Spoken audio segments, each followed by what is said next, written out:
Sial. Jordan menyadari itu adalah jebakan yang dipasang oleh Camdens untuk memancingnya. Ryan berjalan lurus ke arah Jordan dan berteriak padanya. "Buka pakaian dan topi yang kamu pakai."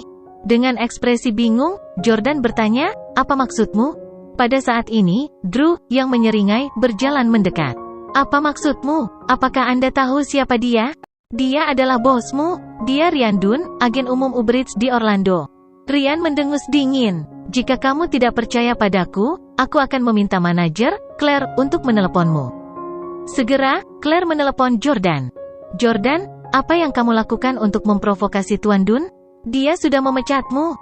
Jordan mencibir, karena dia tidak menyangka karirnya sebagai pengantar makanan akan berakhir seperti itu. Sejujurnya, dia senang mengantarkan makanan bawa pulang karena memungkinkan dia untuk bertemu orang-orang dari semua lapisan masyarakat dan melatih temperamen dan karakter seseorang. Dia ingin mengakhiri karirnya sebagai pengantar makanan dengan sempurna, tetapi si brengsek Ryan merusak rencananya. Ryan mulai meneriaki Jordan, "Cepat buka bajumu. Aku sudah memecatmu." Pakaian, topi, dan sepeda motornya semua milik Uber Eats. Sejak Jordan dipecat, dia tidak lagi memenuhi syarat untuk menggunakannya. Tentu, dengan ekspresi muram, dia melepaskan seragam pengantar makanan kuning di depan semua orang. "Hahaha, dia seperti anjing?" Drew tertawa dan bersandar ke belakang. Herman berteriak, "Tidak ada gunanya. Bukankah kamu sangat arogan barusan? Anda bahkan punya nyali untuk memukul anak saya. Coba lakukan itu sekarang." Jordan adalah karyawan Ryan sekarang dan tidak punya pilihan selain mematuhinya. Dia melepas seragamnya dan melemparkannya ke sepeda motor. Entahlah, kudengar proksimu untuk Uber Eats berakhir tahun ini kan?" Ryan tertegun sejenak ketika dia bertanya, "Apa hubungannya denganmu?" Jordan terkekeh dan berkata, "Kamu tidak perlu pergi ke ibu kota untuk membahas pembaruan kontrak lagi. Anda tidak akan lagi menjadi agen umum." Petik 2. Jordan ingat siapa pemilik Uber Eats itu. Kakek Jordan telah menolak usahanya untuk berkenalan dengan Styles beberapa tahun yang lalu. Dengan satu panggilan dari Jordan, Ryan akan menghilang di Orlando. Ryan masih berharap mendapatkan lebih banyak uang sebagai agen umum, jadi dia marah. "Kamu pikir kamu siapa? Apakah saya akan berhenti menjadi agen proksi hanya karena Anda bilang begitu? Apakah Anda tahu seberapa dekat saya dengan bos Uber Eats?" Saat itu, tidak ada yang optimis tentang pengiriman takeout, tetapi saya membayar uang tunai untuk menyelamatkannya. "Kali ini, saya akan menghabiskan $1 juta." Jordan mencibir dan berkata, "Tidak peduli berapa banyak uang yang kamu keluarkan, kamu tidak bisa menjadi agen umum lagi. Kamu bisa mencobanya jika kamu tidak percaya padaku." Petik 2. Ryan berkata, "Kamu." Pada titik ini, Nyonya tua Camden tiba-tiba angkat bicara. "Jordan, kamu tidak berguna, jangan membual. Kamu pertama kali menipu Hailey, dan kemudian kamu memukuli cucuku. Hari ini, aku akan menghukummu dengan menggunakan aturan keluarga. Apakah kamu berani masuk?" Jordan punuk, "Kenapa tidak?" Jordan melirik ke pintu masuk Hotel Marriott. Selain Camdens yang bergengsi, ada banyak tamu lain yang hadir untuk menghadiri jamuan makan. Jordan tahu bahwa tamu-tamu itu adalah tokoh-tokoh terkemuka di Orlando. Mereka semua adalah pejabat pemerintah, bos mafia, pengusaha, dan seniman yang kekuatannya tidak terbayangkan oleh orang biasa. Namun, Jordan tidak merasakan ketakutan sedikit pun dalam menghadapi para petinggi ini. Mereka hanya begitu di kota kecil Orlando. Mereka yang kehilangan keuntungan atau kekuatan mereka akan diremehkan. Jordan mengikuti Camdens ke lobi hotel dengan langkah mantap. Mereka telah memesan seluruh hotel untuk pesta ulang tahun Nyonya Camden tua, dan karenanya, tidak ada orang luar di lobi kecuali server. Setelah Jordan masuk, bahkan server menghindarinya. Nyonya Camden tua sedang duduk di kursi di tengah ruang tamu. Meskipun tingginya 1,6 meter, dia tampak bermartabat dan agung. "Bajingan, berlutut sekarang juga." Jordan melihat sekeliling dan bertanya, "Mengapa saya harus melakukan itu?" Nyonya Camden tua bertanya, 3 tahun lalu, ketika kamu menjadi menantu Camden, Anda berjanji akan dihukum sesuai dengan hukum keluarga kami begitu Anda mengecewakan kami. Apakah janji itu masih berlaku?" Jordan menegakkan punggungnya dan berseru, "Tentu saja." "Oke, bawa penguasa nagaku ke sini."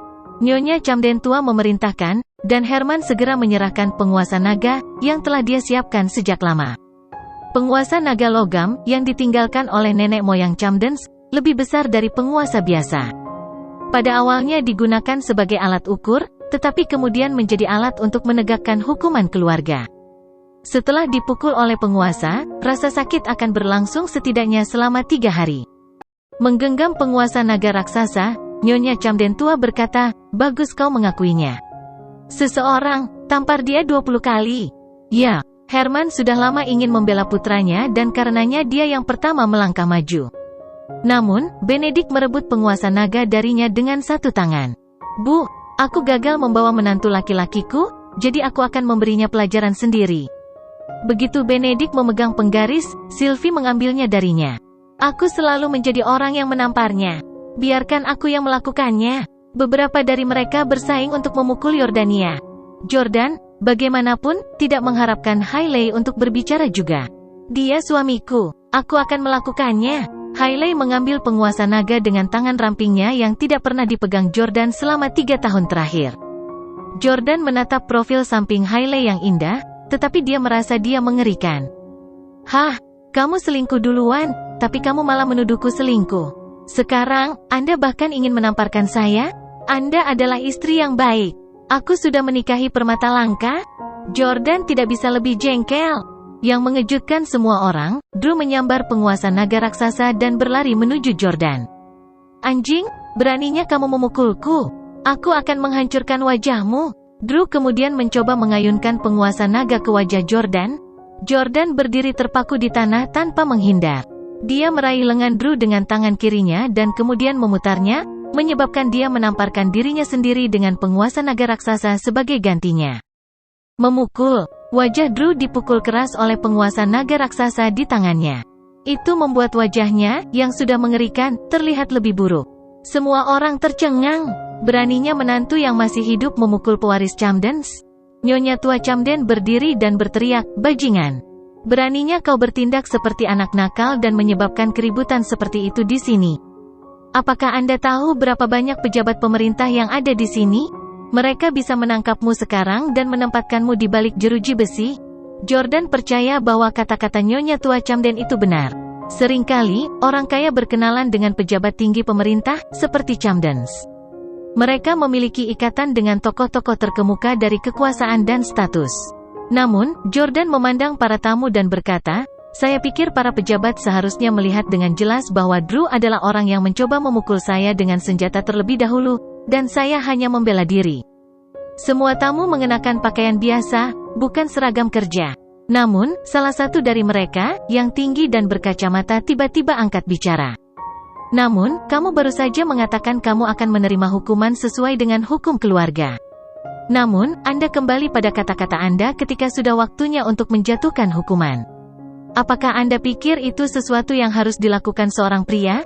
Petik 2. Setelah orang itu selesai berbicara, orang banyak menimpali. Terbukti bahwa dia memiliki status tinggi. Setelah mendengar kata-kata orang banyak, Nyonya Camden tua juga tersenyum. Jordan berkata, "Saya bersedia menerima hukuman sesuai dengan hukum keluarga Camden, tetapi hanya jika saya telah melakukan kesalahan." Nyonya tua Camden berteriak, "Kamu berselingkuh di belakang Hailey dan bahkan memukul cucuku. Apakah itu tidak cukup?" Jordan melengkungkan bibirnya dengan jijik dan berkata, "Selama 3 tahun terakhir, aku mencintai Hailey dengan sepenuh hati, dan aku tidak pernah berubah hati. Cucu perempuanmu yang selingkuh. Dia check-in ke kamar dengan Tyler di Splendor Hotel kemarin. Anda bisa pergi memeriksa." Petik 2. Begitu dia mengatakan itu, aula menjadi semarak saat para tamu bertukar basa-basi.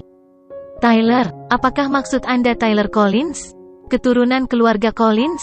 Aku sudah lama mendengar bahwa Camdens berniat membiarkan keturunan Collins menikahi Hailey. Sepertinya itu benar. The Camdens dan Collins memang cocok, tapi Hailey bisa menikah lagi setelah bercerai. Tampaknya tidak tepat baginya untuk berselingkuh, bukan?" Petik 2. Tampaknya wanita paling cantik legendaris di Orlando tidak semurni yang dia bayangkan. Setelah mendengar bisikan orang banyak, Hailey tersipu dan menundukkan kepalanya karena malu. "Nenek, semuanya, jangan percaya omong kosongnya. Saya bertemu Tyler kemarin untuk membicarakan bisnis. Seperti yang Anda ketahui, Landmark Realty telah mencoba menarik beberapa investor akhir-akhir ini, jadi saya bertemu Tyler dalam hal ini." Jordan tertawa dan melontarkan komentar, "Haruskah Anda berbicara tentang bisnis di kamar hotel, mengenakan jubah mandi?" Apakah Anda menganggap semua orang di sini sebagai orang bodoh? Pada saat ini, seseorang yang dikenalnya berjalan ke aula. Bicara tentang iblis. Itu adalah kekasih Hailey, Tyler. Hei, semua orang di sini. Tyler memiliki gaya rambut yang menarik dan mengenakan pakaian mahal dengan beberapa hadiah di tangannya. Ketika dia melihat keributan di lobi, dia sedikit terkejut. Hailey menarik Tyler segera setelah dia melihatnya. Tyler, menantu yang tinggal di keluarga kita ini bersikeras bahwa aku berselingkuh denganmu. Cepat, beritahu semua orang bahwa aku pergi menemuimu kemarin untuk urusan bisnis. Tyler membeku, akhirnya menyadari mengapa semua orang menatapnya dengan tatapan aneh. Tyler memelototi Jordan dan berpikir dalam hati, berani-beraninya orang yang tidak berguna ini yang mengobrak-abrik istrinya mengekspos perselingkuhanku dengan Hailey di depan begitu banyak orang. Sudah biasa bagi anggota kelas atas untuk terlibat dalam tindakan mesum. Namun, perbedaan paling penting antara mereka dan hooligan adalah bahwa, terlepas dari kesalahan mereka membangun citra positif untuk diri mereka sendiri.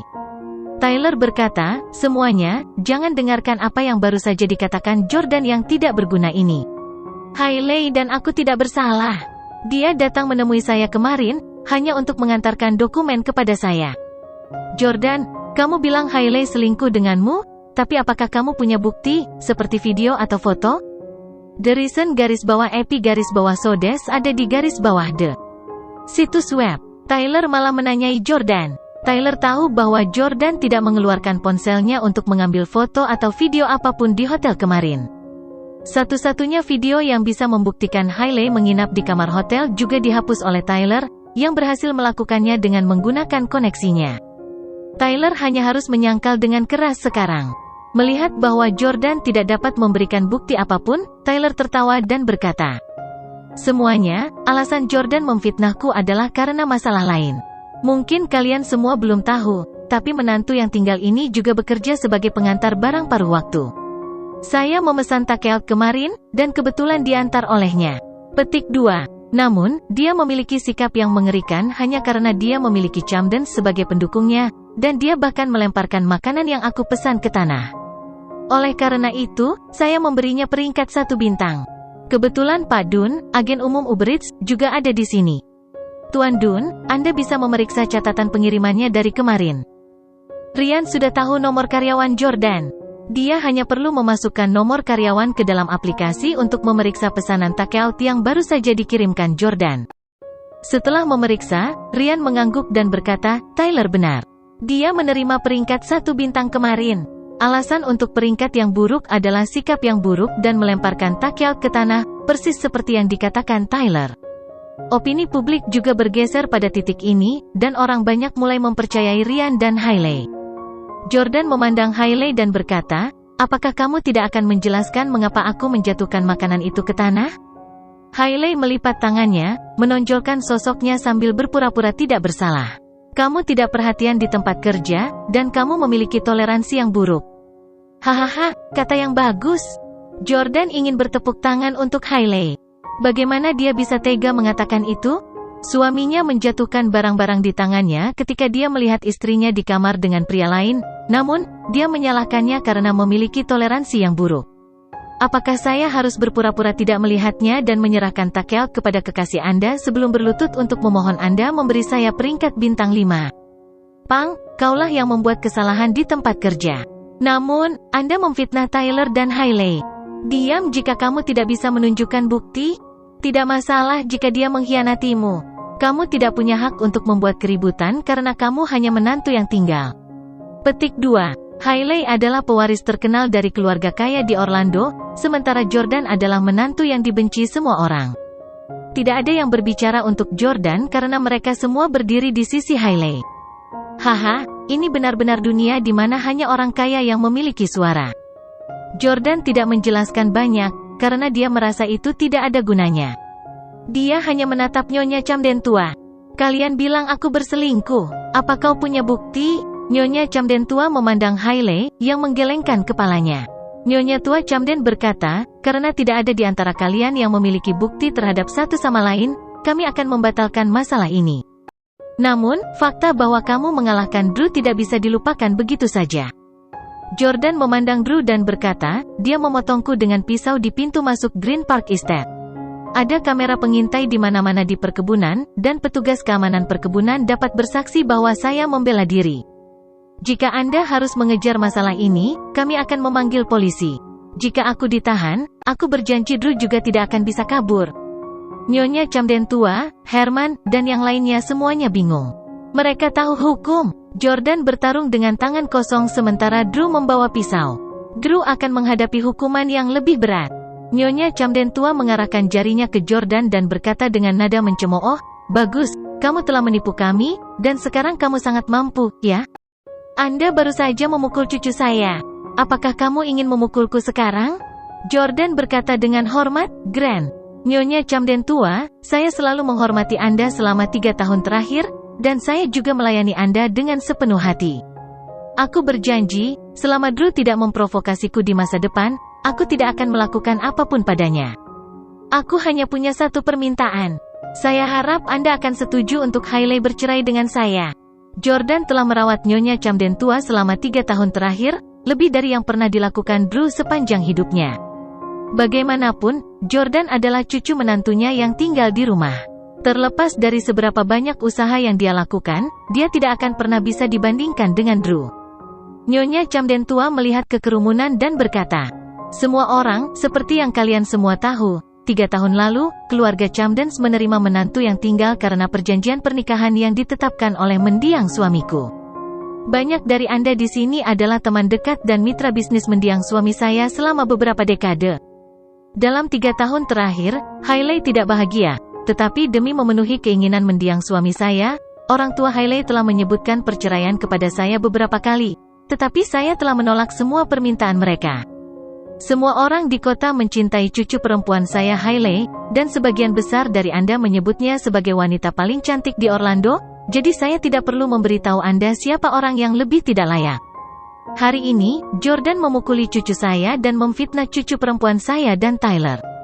Jadi, saya memutuskan untuk tidak menuruti keinginan mendiang suami saya. Saya menyatakan bahwa Jordan tidak akan lagi menjadi menantu hidup Camdens, dan dia akan segera dikeluarkan dari keluarga Camden." Suara Nyonya Camden tua itu keras dan berwibawa. Mendengar kata-kata Nyonya tua Camden, semua orang mengangkat gelas anggur mereka. "Selamat, Nyonya tua Camden, selamat, Hailey. Selamat, kami telah menyingkirkan yang tidak berguna. Kami sekarang akhirnya dapat menemukan pria yang lebih baik yang kompatibel dengan Hailey." Petik 2. Sylvie juga mengangkat gelasnya dengan gembira dan mendentingkan gelas dengan para tamu, tidak dapat menahan kegembiraan yang terlihat di wajahnya. "Terima kasih semuanya. Sekarang saya mengungkapkan sepotong informasi kepada Anda. Hailey dan Jordan selalu tidur di kamar terpisah selama 3 tahun terakhir, dan dia bahkan belum pernah menyentuh tangan Hailey sebelumnya. Hailey masih perawan." Setelah mendengar kata-kata Sylvie, banyak bujangan yang hadir melirik Hailey dengan penuh minat. Hailey juga mulai menegur Sylvie dengan genit. "Bu, kenapa kamu membicarakan ini di depan begitu banyak orang? Itu membuatku malu." Kata-kata Hailey membuat para tamu senang. Keluarga Camdens akhirnya setuju untuk membiarkan Hailey dan Jordan bercerai. Namun, pada saat ini, mereka semua bersukacita dan merayakannya. Hal itu membuat Jordan kecewa. "Apakah kalian sangat senang menyingkirkanku? Hailey, jika kamu mengetahui identitas asliku, aku ingin tahu apakah kamu masih bisa tertawa?"